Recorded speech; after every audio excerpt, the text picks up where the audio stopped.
오늘 아모스 9장의 말씀은 이제 하나님께서 간단하게 말씀드립니다. 내가 더 이상 기다리지 않겠다 하시는 거예요. 내가 더 이상 기다리지 않고 이제는 심판하겠다 하시는 말씀이 바로 오늘 본문의 말씀이에요. 7장에서는 메뚜기와 불의 환상을 주셨죠. 하나님께서 아모스의 기도를 들으시고 그 재앙을 거두셨어요. 하나님께서 이제는 심판하지 아니하시겠다는 게 아니에요. 시간을 주신 거죠. 기회를 주신 거예요. 회개할 시간과 기회를 주셨는데 이스라엘 백성들이 어떻게 합니까? 돌아오지 않은 거죠. 다림줄 환상을 보여주셨지 않습니까? 하나님의 기준을, 하나님의 말씀을, 공의를 보여주셨어요. 그러면서 8장의 지난주에 여름과일 환상에 대한 말씀을 드렸잖아요. 이제 끝났다 하나님께서 말씀을 하셨어요. 그리고 진짜 끝인 겁니다. 하나님께서 끝이다 하시면 더 이상 시간이 없는 거예요. 오늘 아모스야 너 뭘 보니? 뭐 하고 있니? 이렇게 묻지 않으십니다. 1절에 바로 내가 보니 주께서 어디에 계십니까? 지단 곁에 서서 이르시되 기둥을 쳐서 문지방이 움직이게 하며 그것으로 무너져서 머리에 떨어지게 하라. 지금 하나님께서 제단 곁에 계시다, 우리가 말하는 성전에 계시다라고 볼 수 있어요. 물론 이 성전이 예루살렘 성전은 아닙니다만 우리가 예배드리는 자리예요. 우리가 하나님 앞에 예배드리러 나간 그 자리예요. 그런데 하나님께서 거기를 무엇으로 삼으시는 겁니까? 심판의 자리로 삼으시겠다라는 거예요. 왜 그렇습니까? 절기도 지켰죠, 예배도 드렸어요. 그러나 하나님이 기뻐하시는 삶이 아니었다라는 거죠. 하나님이 기뻐하시는 하나님의 말씀에 순종하는 삶이어야 되는데 여전히 하나님을 대적하는, 하나님의 뜻을 벗어난 불순종의 삶을 살아온 그들에게 하나님께서 성전 기둥 머리를 쳐라 말씀하시는 거예요. 문지방이 움직이게 하신 겁니다. 성전이 무너져서 사람들 머리에 떨어진 거죠. 그리고 남은 자들은 뭐합니까? 칼로 죽이겠다. 한 사람도 피하지 못하게 하시겠다. 혹시 도망하는 사람들이 2절에 땅을 파고 스올로 들어갈지라도, 가장 깊이 들어갈지라도 내 손이 거기에서 붙잡아 낼 것이다. 하늘로 올라갈지라도 내가 거기서 붙잡아 내릴 것이다. 저기 보이는 갈멜산 꼭대기에 숨을지라도 내가 거기서 찾아낼 것이다. 내 눈을 피하여 바다 밑에 숨었니? 난 거기서 뱀을 명령하여 물게 할 것이다. 사랑하는 성도 여러분, 하나님의 눈을 피할 수 있는 곳은 없습니다. 하나님을 피할 수 있는 자리는 없다라는 거예요. 우리는 어떤 핑계 뒤에 숨을 때가 있습니다. 어떤 환경 뒤에 숨을 때가 있어요. 어떤 사람 뒤에 숨으려고 할 때가 있어요. 여러분, 우리는 숨는 사람이 되지 말아야 됩니다. 아담과 하와가 범죄했죠. 선악을 알게 하는 나무 열매를 따먹었습니다. 범죄한 거예요. 죽을 죄를 진 겁니다. 하나님이 찾아오셨어요. 그럼 어떻게 됩니까? 부끄럽고 수치스러운 모습이지만 하나님 앞에 나아가 회개해야 되죠. 그게 살 길인 겁니다. 여러분, 우리가 하나님 앞에 설 때는요 다 죄인이지 않습니까? 저도 여러분들도 의인이 아니에요. 우리의 생각, 우리의 말, 여러분 어느 것 하나라도 하나님 앞에 잘못된 부분들이 있다라는 거예요. 그 죄가 결국 무엇입니까? 사망이지 않습니까? 죄의 결과는 사망인 거예요. 그런 우리가 하나님 앞에 서야 되는데, 회개함으로 서야 되는데 자꾸 숨으려 한다라는 거죠. 피하려고 하는 거예요. 여러분, 오늘 이 자리는 죄인된 우리가 우리의 죄를 위하여 십자가에 달려 죽으신 주님 앞에 서는 자리, 철저하게 회개하고 우리가 하나님의 말씀 앞에 바로 서는 자리가 되기를 주님의 이름으로 축원합니다. 그래서 교회는요 핑계가 없어야 됩니다. 인정하는 거예요. 나의 잘못을 인정하는 거고, 나의 부족함을 인정하는 거고, 나의 실수를 인정하는 거고. 여러분, 그래서 교회는요 뭐 누구 때문에 뭐 때문에 사실 그런 말 할 필요가 없어요. 그냥 내가 잘못한 거예요. 내가 잘못한 거예요. 내가 길을 잘못 간 거예요. 내가 결정을 잘못 내린 거예요. 하나님의 말씀 앞에 서지 못했습니다. 회개하는 자리가 이 자리가 되기를 주님의 이름으로 축원합니다. 그래서 우리 한국교회의 초기 역사를 봐도요 회개의 역사가 있었습니다. 초대교회도요, 성경에 나오는 초대교회도요 회개의 역사가 있었습니다. 말씀을 들을 때 마음이 찔림이 있었다라는 거죠. 우리는 어떻습니까? 여러분, 마음이 찔리러 교회 오시는 분 많지 않아요. 마음의 위로를 받으러 오는 거예요. 여러분, 우리가 병원을 가죠. 병원에 가서 위로만 받고 내가 의사 선생님이 오늘 괜찮대, 뭐 그냥 조금 나아질 수 있대, 그냥 위로만 받고 오시러 병원 가시는 분 있습니까? 아니잖아요. 병원은 치료를 받으러 가는 겁니다. 치료를 받으러 가는 거예요. 내 몸의 한 부분을 잘라낼지라도 살려고 가는 게 병원이지 않습니까? 근데 왜 교회는 와서 위로만 받으려고 합니까? 여러분, 하나님의 말씀 앞에서 하나님 때 우리를 책망하시고 경고하실 때 여러분, 그 말씀이 무겁게 우리에게 다가오기를 주님의 이름으로 축원합니다. 여러분, 우리는 특별하지 않아요. 우리는 특별한 사람들이 아니라는 겁니다. 7절 보면 여호와의 말씀이니라 이스라엘 자손들아 너희는 내게 구스 족속 같지 아니하냐. 구스는 이 아프리카 사람들이에요. 하나님 앞에서는 다 똑같은 거예요. 내가 하나님 앞에 선택받은 이스라엘 민족이라서 여러분 아니라는 거예요. 내가 먼저 예수 믿어서 내가 뭐 집사님이 되고 권사님이 되고 장로님이 돼서 아니라는 거예요. 내가 옛날에 은혜 받아서, 내가 옛날에 뭐 방언해서, 내가 뭐 옛날에 교회를 세워서, 여러분 그것 가지고 오늘의 우리를 증명할 수 있는 게 아니라고 말씀드렸지 않습니까? 오늘은 오늘 우리의 믿음으로, 오늘 우리의 순종으로, 오늘 우리의 헌신으로 증명해야 되는 겁니다. 교회에서나 어떤 세상에서 열심히 일하신 분들, 수고하신 분들에게 공로배, 뭐 기념패 이런 것들을 줘요. 근데 그때를 기억하고 그때의 그 모습인 거죠. 그게 오늘의 나는 아니지 않습니까? 사랑하는 성도 여러분, 오늘 저와 여러분들이 하나님 앞에 내어드릴 것이 있는 삶이 되기를 주님의 이름으로 축원합니다. 하나님은 지금 우리의 열매를 찾으시는 거예요. 오늘 우리의 열매를 기대하고 계시다라는 거죠. 여러분, 좀 표현이 그렇습니다. 왕년에 열심 없었던 분 여기 없으세요? 그렇지 않습니까? 왕년에 열심히 안 해본 분 여기 없어요. 제가 이렇게 보니까 다 열심히 신앙생활 하셨던 분들이에요. 여러분, 그 열심이 지금도 있는 열심이 되시기 바랍니다. 저도 그래요. 저도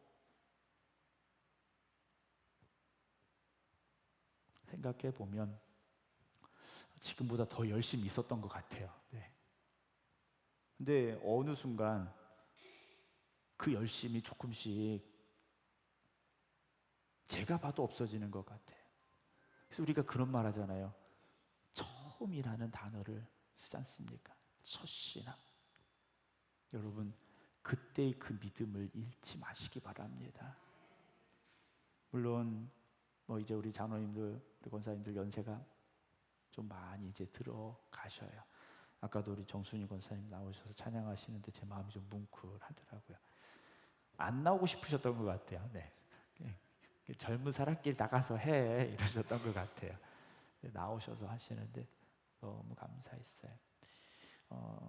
여러분, 목사는 만 70이 되면 더 이상 이 자리에 설 수 없습니다. 물론 어떤 초대받은 자리에서 뭐 설교를 할 수 있겠습니다만 공식적으로 설교할 수 있는 자리는 이제 없게 되는 거잖아요. 그렇게 보면 저는 여러분들보다 훨씬 짧게 남았어요. 네. 훨씬 짧게 남았습니다.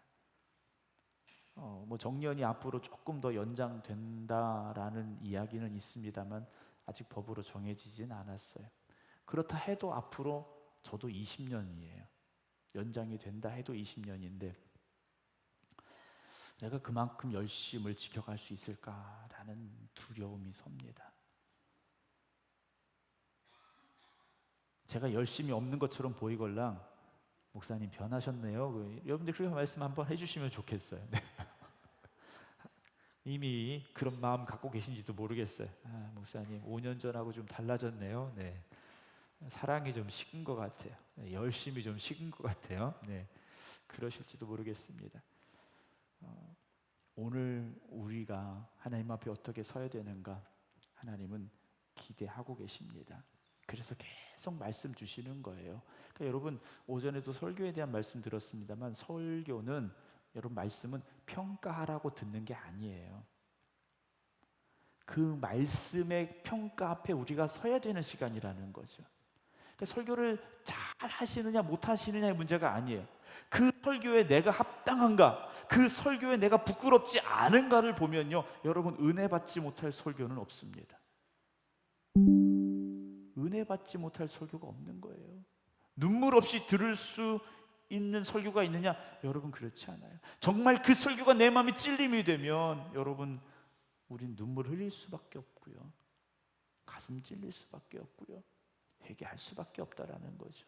근데 이스라엘 백성들이요, 그렇지 못했다라는 거예요. 이 사람들이요, 하나님이 그렇게 말씀하시는데, 선자들을 통해서 그렇게 경고하시는데도 우리는 하나님의 백성이니까 괜찮아, 우리 예배 드리니까 괜찮아, 우리 절기 지키니까 괜찮아, 우리 이만큼 하니까 괜찮아, 아유 저 이방인들보다 우리가 낫지, 이러고 있었다라는 거예요. 여러분, 하나님의 기준은, 여러분들을 향한 하나님의 기준은 우리가 생각하는 것보다 높습니다. 여러분, 그거 아셔야 돼요. 하나님이 가지고 계신 기준은, 여러분들을 향한 기준은 꽤 높아요. 근데 우리는 그 높으신 기준을 보지 못하고 우리 나름대로의 기준을 세워놓고 만족하고 있을 수 있다라는 거죠. 여러분, 하나님이 기뻐하시는 그 자리에 서시기 바랍니다. 하나님이 기뻐하시는 게 뭡니까? 아브라함에게 이삭을 번제로 바쳐라, 네, 이거지 않습니까? 9절 보면요, 보라 내가 명령하여 이스라엘 족속을 만국 중에서 체질하기를 채로 체질함 같이 하려니와 그랬어요. 하나님께서 체질을 하시겠다라는 겁니다. 우리 말은 키질을 하시겠다라는 거예요. 그래서 어떤 일이 벌어집니까? 그 한 알갱이도 땅에 떨어지지 아니하리라. 내 백성 중에 말하기를 화가 우리에게 미치지 아니하며 이르지 아니하리라는 모든 죄인은 칼에 죽으리라 라고 말씀을 하셔요. 설마 하는 거죠. 설마. 세상에도 설마가 사람 잡는다고 그래요. 근데 여러분, 하나님 앞에서는요, 하나님의 말씀이 그대로 되는 겁니다. 경고로 끝내시는 하나님이 아니시라는 거예요. 그럼 우리가 어떻게 합니까? 우리가 완전하지 않은데 어떻게 합니까? 두 손 들고 하나님 앞에 나아가면 되는 겁니다. 하나님은 우리에게 뭔가 더 잘해라라고 말씀하시는 게 아니에요. 우리가 죄인인 걸 인정하라고 하시는 거예요. 우리가 말씀대로 살지 못했던 걸 인정하라고 하시는 거예요. 그러면 하나님께서 품어 안아 주시고요, 우리의 죄를 용서해 주시고요, 다시 일어설 힘과 능력을 주시는 하나님이 되심을 믿으시기 바랍니다. 그게 은혜입니다. 그게 은혜예요. 여러분, 죄는 그냥 놔두고 뭔가 더 해서 그 죄를 덮으려고 할 수는 없다라는 거예요. 며칠 전에 저희 아파트 엘리베이터에 탔는데 그 향기 나는 방향제가 딱 있더라고요. 누가 이렇게 냄새 좋은 걸 갖다 놨을까 그랬는데, 들어보니까 누가 아마 그 음식물 쓰레기를 버리러 가다 그랬는지 아마 그게 떨어졌던 것 같아요. 그래서 그 냄새 때문에 누가 갖다 놓으신 건데, 뭐 흘리신 분이 갖다 놨는지 다른 분이 갖다 놨는지 모르겠습니다만, 만약에 거기에 오물이 떨어졌는데 방향제를 수직에 갖다 놨다고 이게 해결이 되는 걸까요? 그렇지 않죠. 일단은 오물을 제거해야 되는 거지 않습니까? 그래서 여러분, 죄의 문제는요, 덮고 갈 수 있는 게 아니라는 거예요. 죄의 문제는요, 덮고 가는 게 아니에요. 죄는 하나님과 우리의 관계를 깨트리는 겁니다. 하나님의 자녀된 우리를 더 이상 하나님 앞에 서지 못하도록 만드는 게 죄예요. 그래서 범죄한 아담과 하와가 어떻게 됩니까? 에덴 동산에서 쫓겨나고 말았지 않습니까? 사랑하는 성도 여러분, 이제 더 이상 우리 안에 있는 연약하고 부족하고 부끄러운 이 죄를 덮지 마시고 핑계대지 마시고 하나님 앞에 내려놓으시기 바랍니다. 하나님, 내가 이런 죄인이었음을, 하나님 앞에 내가 이런 죄인이었음을 회개하며 고백할 수 있기를 원합니다. 그리고 거기서부터 시작이 되는 거죠. 오늘 이스라엘 백성들이 그 시간을 놓쳐버린 겁니다. 회개하고 돌아갈 시간을 놓쳐버린 거예요. 그래서 어떻게 됩니까? 나라가 망하고 뿔뿔이 포로로 흩어져 끌려가고 흩어지는 일이 벌어지고 만다라는 것이죠. 오늘도 하나님은 우리를 부르십니다. 우리가 의로워서 부르시는 것이 아니라 우리를 살리려고 부르시는 거예요. 살리려고 부르시는 주님 앞에 오늘도 두 손 들고 나아가는 저와 여러분들이 되기를 주님의 이름으로 축원합니다. 기도하겠습니다.